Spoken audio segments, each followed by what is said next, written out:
Kryeministri Edi Rama mori pjesë në konferencën vjetore të IAIS, Organizata Botërore e Mbikëqyrjes të Sigurimeve, e cila këtë vit zhvillohet për herë të parë në rajonin e Ballkanit, edhe përbën ngjarje më të rëndësishme të sektorit të mbikëqyrjes së sigurimeve në nivel global. Gjatë fjalës së tij, kryeministri theksoi se ndryshimet klimatike, kërcënimet kibernetike dhe transformimet globale po krijojnë sfida të reja për ekonominë në mbar botën. Rama u shpreh se pasoja e mosveprimit tashmë po ndikon qartë edhe se industritë e sigurimeve po përballen edhe me një situatë gjithnjë më komplekse. Bashku ne mund të amplifikojmë ndikimin tonë përmes bashkëpunimit rajonal sigurisht.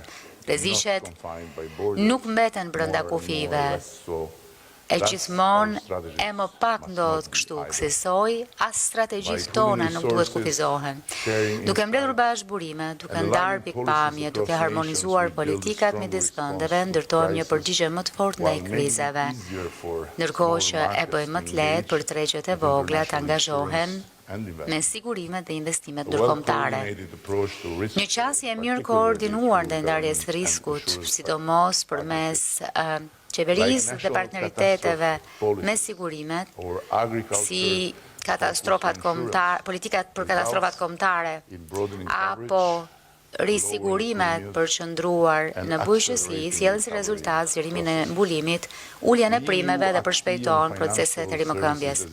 Legjislacioni i BE-s për shërbimet financiare ka evoluar thellësisht. Harmonizimi me të nuk është thjesht një proces teknik, por po kështu një platformë për të ndërtuar besim, rezistencë e gjithëpërfshirje në sistemin ton financiar.